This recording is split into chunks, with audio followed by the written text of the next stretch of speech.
Donc nous arrivons maintenant au terme de ces journées consacrées à ce magnifique sujet culture, raison d'espérer, et il nous est échu à plusieurs d'ouvrir quelques perspectives. Et je vais demander de me rejoindre à deux grands artistes, Barbara Hendricks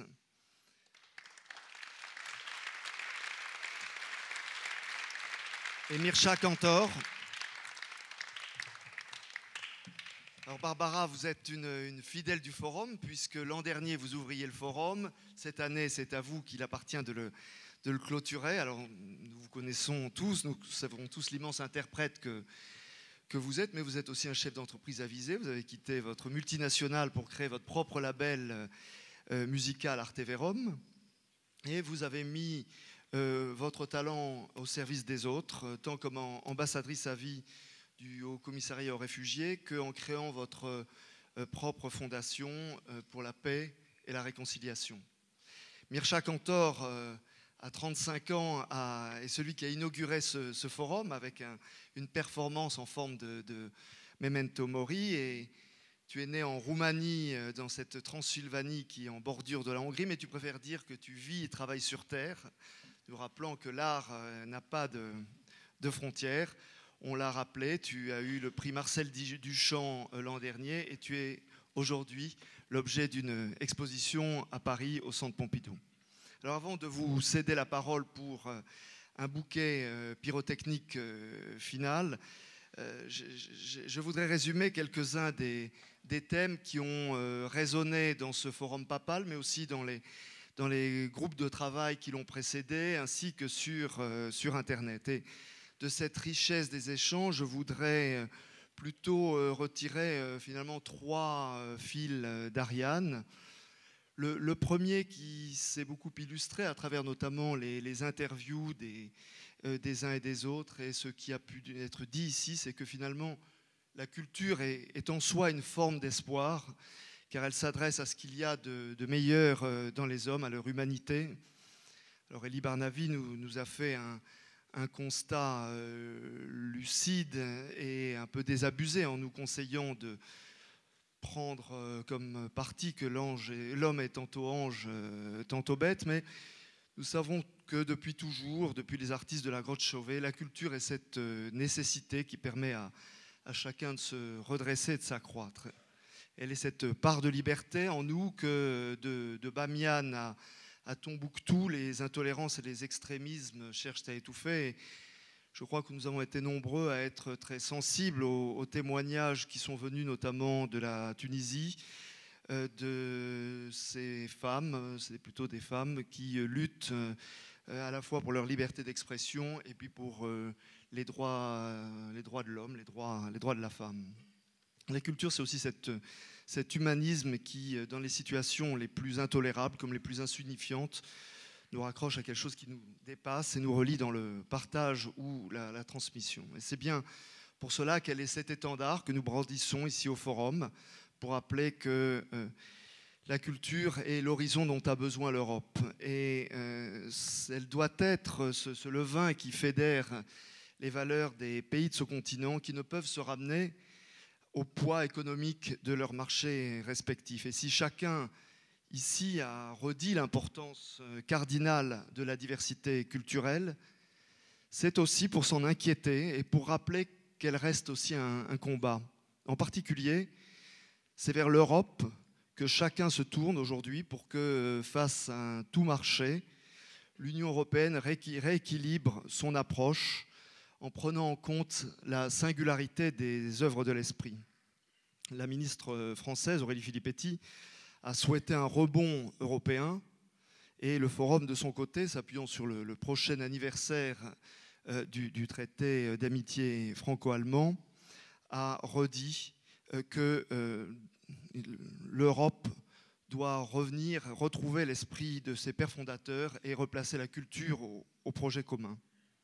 Parce que c'est peut-être la seule voie pour réconcilier les publics, les créateurs, afin de donner du sens à la construction européenne, si on veut dépasser tous ces nombreux chantiers ouverts, qui de la fiscalité des biens culturels en ligne à la régulation des à la régulation du dumping fiscal dissolvent la singularité des projets artistiques et créatifs. Et on sent bien que de la politique industrielle du secteur à la refondation de l'exception culturelle, l'Europe a désormais une obligation d'agir. Le deuxième point, c'est que dans cette période d'interrogation, il me semble que nous avons entendu finalement plus de raisons d'espérer que de se désoler. Alors bien sûr, les préoccupations exprimées ont tourné parfois autour des coupes budgétaires qui, localement ou nationalement, ont affecté la culture, d'autant que pour ceux des établissements comme les musées, les théâtres, qui ont des conditions de fonctionnement rigides, c'est porter immédiatement le fer sur les seuls budgets de création. Or, la ministre française l'a rappelé en se projetant forcément au-delà de cet effet conjoncturel, pas de redressement productif s'il n'y a pas de redressement créatif. Ça pourrait être aussi un des mottos du Forum d'Avignon. Et en ce sens, plusieurs intervenants d'ailleurs ont rappelé la nécessité de réguler des métiers qui sont des métiers d'offre et ont insisté sur les devoirs renouvelés de la puissance publique, sur le besoin de relégitimer l'action publique. Et nous sommes nombreux ici à le dire, la culture doit être considérée non pas comme une dépense, mais comme un investissement d'avenir. Mais on peut raisonnablement espérer que les chiffres qui ont été rappelés sur la contribution des industries culturelles finiront par imposer leur logique à tous les décideurs. Dans les raisons d'espoir, et sans surprise, un des éléments importants du forum aurait été de mettre en valeur le potentiel créatif des générations numériques. Alors bien sûr, ce n'est pas une surprise totale que l'espoir vienne des jeunes générations, mais finalement, après les premières désillusions d'Internet qui donnaient l'impression que la longue traîne s'était filochée sur la diffusion massive des blockbusters, c'est assez rafraîchissant que de voir le panorama qui a été dressé par les cabinets d'études. Oui, Internet aiguise la curiosité, ouvre les esprits et met à la portée de chacun des outils de création réservés aux professionnels. Make people create art, nous a rappelé Eduardo Brown. On sent bien que le numérique est devenu ce lieu de création où une nouvelle génération, celle de l'Homo connexus, recrée sa cave, désormais ouverte à chacun. Alors, bien sûr, il y a un autre élément qui est une forme d'inquiétude qui roule de forum en forum, et c'est légitime, qui est celle des interrogations qui tournent autour du financement de la création à l'heure numérique. C'est en France tout l'objet de la mission culturelle conduite par Pierre Lescure sur l'acte 2, dont il nous a éloquemment tracé le chemin, mais sans faire preuve d'optimisme excessif. On sent bien que les exemples qui ont été mis en avant dessinent un processus en marche. Les fournisseurs d'accès Internet, parce qu'ils sont des opérateurs identifiés nationaux, contribuent déjà dans plusieurs pays au financement de la création. Quant aux acteurs d'Internet, dont le déploiement international tire profit des disparités des réglementations nationales, ils suscitent désormais, face à eux, des coopérations internationales qui forcent au dialogue. On le sent bien, l'enjeu est désormais du côté des États, une fois encore, de leur temps de réaction, de leur capacité à faire prévaloir leurs intérêts communs pour adapter leurs industries locales, en tout cas tant qu'elles en ont encore la capacité.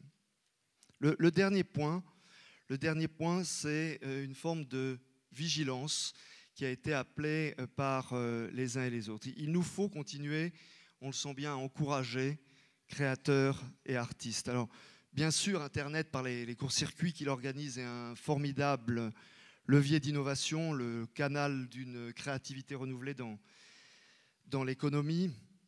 Mais attention à ne pas tout confondre. Ça a été dit avec leurs mots par Elie Barnavi, par Pierre Lescure. La créativité n'est pas la création et toute création n'est pas culture. La culture, on l'a dit à plusieurs reprises, ne peut se dissoudre dans le tout marché, dans l'entertainment. Et cela a été rappelé, la culture reste un risque parce qu'elle doit surprendre et donner du sens. Et dans cette fabrique de la culture, dans cette fente d'intimité, suivant le mot que nous a rappelé le cabinet Louvre Alliance, il y a un individu, un tempérament, l'artiste. C'est celui qui résiste, c'est le trickster des ethnologues, celui qui pourfend les conventions. Et au final, c'est bien lui qui est au cœur ici de nos raisons d'espérer. C'est lui qui rappelle que créer a à voir avec faire croître, avec faire grandir. Et c'est bien lui qui bouscule alors que la culture s'impose à nous, comme le dit justement l'artiste minimaliste Carl André. Art is what we do, culture is what is done to us. Alors, chers artistes, à vous la parole. Alors, je voudrais peut-être commencer par une question pour Barbara. Enfin, je vais commencer plutôt par Mirsha, en fait. Pardon, excusez-moi de changer, mais je vais commencer par Mirsha. Mirsha, en te demandant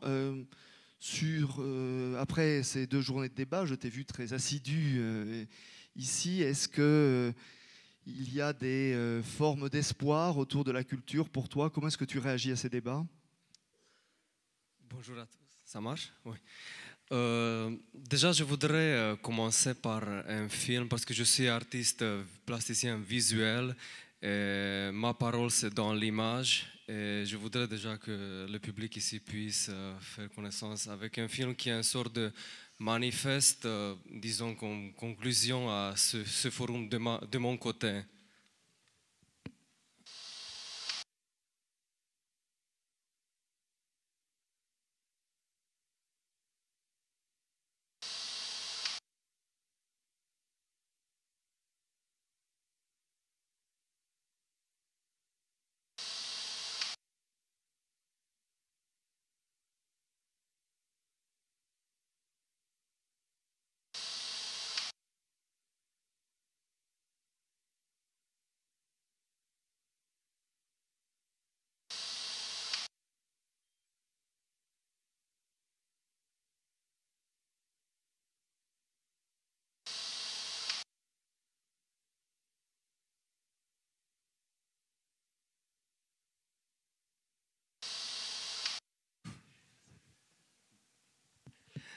Voilà. En fait, c'est un contexte inhabituel de montrer mes films comme ça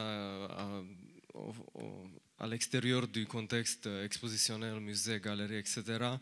C'est un film qui s'appelle Vertical Attempt, attentat vertical. Et pour moi, c'est un portrait du courage qu'on doit avoir, que je dois avoir, c'est-à-dire le garçon qui coupe le fil de l'eau. C'est une image très forte qui m'est restée en mémoire. Qu'est-ce qu'on doit faire comme artiste? Tenter l'impossible. Donc c'est pour ça que j'avais fait, c'est un film normalement que je présente sur un écran dans l'exposition. Parce qu'il y avait question sur l'art, sur différents aspects ici, plus ou moins intéressants. Je voulais rappeler une définition qui m'est très au cœur du René Daumal, de son livre Le mot analogue, écrit en entre 39 et 45, qui dit l'art, bien qu'il parle de notre art, mais l'art au sens large, l'art, c'est l'accomplissement d'un savoir en action. Donc pour moi, l'action, c'est ça qui compte. Qu'est-ce qu'on va faire nous quand on partira d'ici? Qu'est-ce qu'on va faire en rentrant chez nous suite à cette journée, très intense, très en vitesse, malgré le fait que M. Debré était très bousculé par la vitesse. Et ici, je voudrais juste rappeler notre haïku japonais, parce que j'adore la poésie japonaise, où il dit même pour chasser, il n'a pas l'air pressé, le papillon. Merci. Barbara, je vais commencer par la même question, qui est de savoir comment est-ce que vous réagissez à ces 2 jours de débat et quelles sont pour vous les raisons d'espoir autour de la culture. Bon, d'abord, je suis ravie d'être de retour ici au Forum, mais aussi à Avignon. J'aime cette ville. Moi, j'ai vu d'abord dans la liste de tous les participants qui étaient divisés. On commençait avec les créateurs, les créatrices, après les industries créatives, après Internet, industrie et services, et à la fin institutionnelle, politique. Et moi, je trouve la hiérarchie très bonne. Mais parce que je crois que tout commence avec cette envie de créer et de partager. Et je crois que ce qui ont fait ici, c'est en effet culturel parce que c'est une conversation. C'est une conversation parce que pour moi, l'art est essentiel pour l'être humain, aussi essentiel que l'air et que l'eau. Et ceux qui en ont besoin, nous sommes des êtres sociaux qui ont besoin de partager cette expression de notre condition humaine. Et, voilà. Et ce que j'ai entendu pendant ces 2 jours, c'est les conversations très intéressantes. Beaucoup de choses bien... Oui. Really? Really? Mais non, il n'a pas dit ça en plus. Mais cette différence entre culture, je crois que la culture, chaque personne vient avec sa culture. Je dis, dans une famille, un frère et sœur, ils n'ont pas la même culture parce qu'ils viennent avec quelque chose qui est personnel. Mais ce besoin de conversation qu'on a entre les individus est nécessaire aussi pour la vie. Je crois qu'hier, quelqu'un a parlé de l'art social. Je dis d'entendre, d'écouter la musique, de voir quelque chose ensemble, la force d'être en communauté. Il avait quelque chose qui se passait hier pendant le concert de Renaud. Moi, je fermais les yeux pendant la méditation de Thaïs. Et à un moment donné, j'ouvrais mes yeux et j'ai vu un monsieur qui était en train de filmer tout avec son iPhone. Et j'ai dit, mais quel dommage. Parce que ce moment unique, il avait totalement raté. Il peut regarder, mais il avait raté.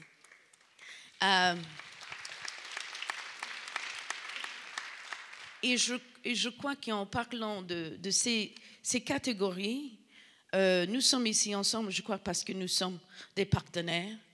On a besoin, les artistes, on a besoin des industries créatives, de l'Internet, aussi des politiques. On a besoin d'avoir cette conversation, nous, ensemble. Et même que je trouve que des fois, on a des problèmes de traduction parce qu'on ne parle pas la même langue.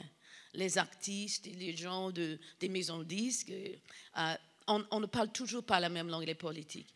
Mais cette conversation est absolument nécessaire.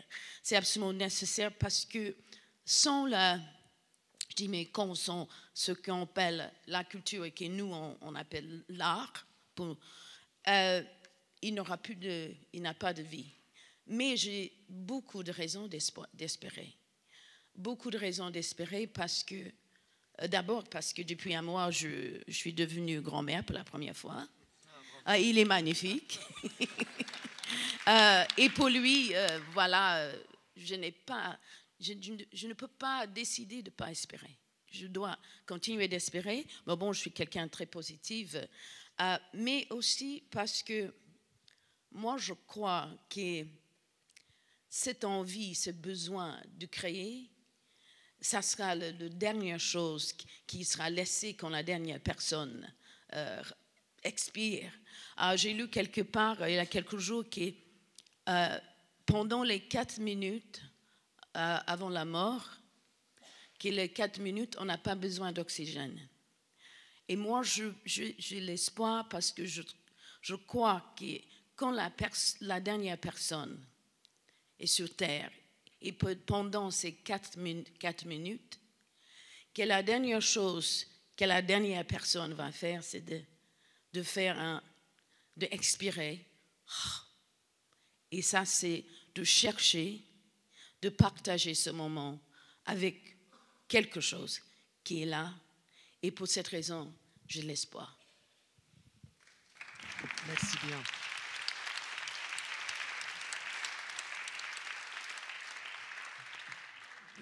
Peut-être on a vu les liens que vous avez avec des jeunes artistes, notamment Fabrice Di Falco tout à l'heure vous a rendu un bel hommage. Comment est-ce que vous travaillez justement ce besoin de passage, de transmission que vous avez? Bon, je dis que d'abord, d'être artiste, je dis c'est un mot que je n'ai jamais utilisé avant l'âge de 50 ans. Parce que je trouvais que d'avoir le but dans la vie d'être artiste, c'était quelque chose de très noble, mais qui était en perfection, que je cherchais et que je cherche encore. Et que juste à l'âge de 50 ans, je dis, mais peut-être je peux dire moi, l'artiste, mais pas majuscule. Et ce privilège d'avoir vraiment d'avoir reçu, d'être transmis par quelqu'un, par beaucoup d'artistes, mais surtout par mon professeur de chant, Jenny Turrell, un bâton d'une tradition, d'une façon d'être artiste. Ça veut dire quelqu'un qui est toujours à la service de son art. Et une chose que j'ai promis, parce qu'elle est morte l'année où j'ai terminé mes études à la Juilliard School, et la dernière chose que je lui ai dit, elle m'a dit, je ne veux pas mourir, parce que les membres de sa famille n'ont pas dit qu'il allait mourir. Et moi, je dis, bon, en ce moment, je ne peux pas mentir. Et je dis, en effet, vous n'allez pas mourir, parce que vous avez donné tellement de choses, vous avez laissé tellement de choses derrière vous, que ça va rester. Et je vous promets que moi, je vais faire tout pour que ça reste pour toujours. Et pour ce bâton qu'elle m'a donné à moi, sans savoir, en 3 minutes, je vais le passer. Et moi, j'étais très émue parce que je lui ai donné, moi, je n'ai rien fait. Je lui ai juste écouté. Je lui ai donné mon avis. Et voilà, de le voir sur scène, c'est formidable, c'est un cadeau qu'il m'a redonné. Mais de transmettre, nous sommes là pour faire ça, les artistes. Nous sommes aussi, on avait parlé de prendre le risque de dire la vérité, de prendre le risque d'être subversif. Aussi, on a cette nécessité, on a cette obligation comme artiste. Mais je crois que le plus l'obligation qu'on a, c'est de transmettre, c'est de partager. Bon, je suis ravie que ça a réussi. Merci de ces mots d'espoir.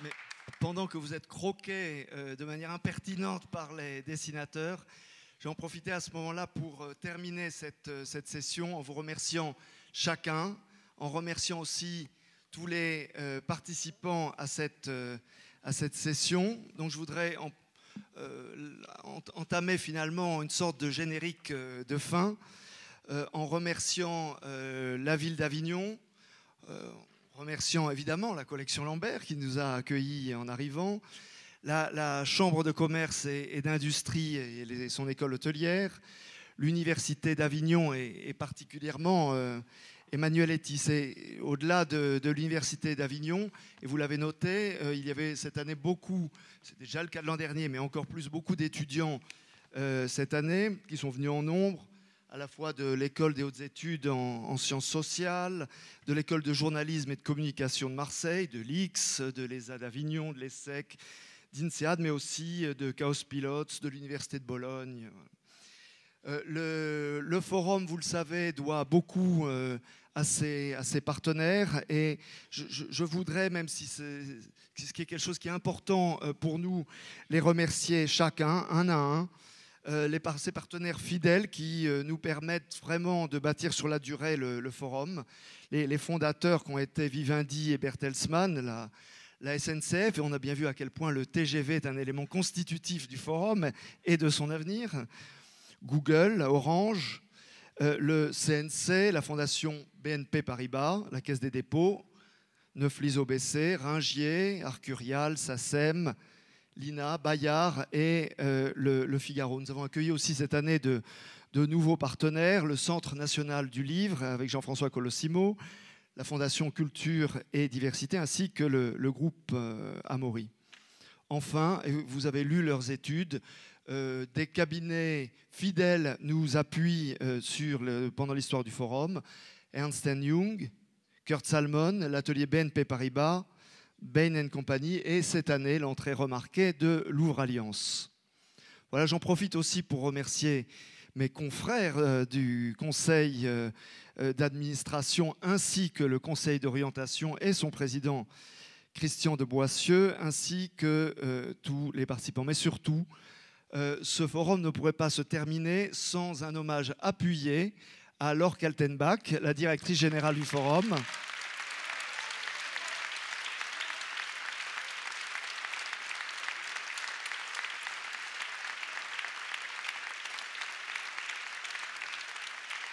Et effectivement à son équipe,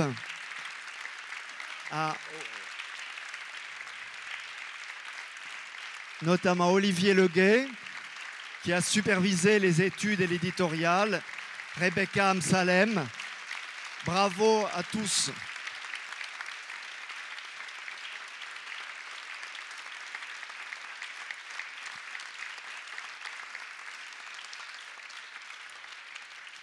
Alors je vous donne rendez-vous d'abord dans un futur lointain, dans un an, pour la 6e édition du forum. Nous espérons qu'elle tourne autour d'un thème qui sera autour du pouvoir, des pouvoirs de la culture. Et dans un futur beaucoup plus proche, je vous propose d'aller déjeuner d'un point de vue très pratique, donc déjeuner même lieu qu'hier. D'un point de vue très pratique, le déjeuner s'achève à 14h15. Nous vous demandons de venir récupérer vos bagages dans la salle des gardes ici. Ensuite, à 14h30, le départ se fera à pied, comme l'an dernier pour ceux qui sont déjà venus, vers le parking Ferrus. Et attention, pour tous, le TGV part à 15h55. Merci. Et effectivement, Laure le rappelle, nous sommes devenus internationaux et nous prolongeons le Forum d'Avignon en Allemagne avec une 2e édition du Forum d'Avignon-Ruhr à Essen au mois de juin prochain. Merci à tous.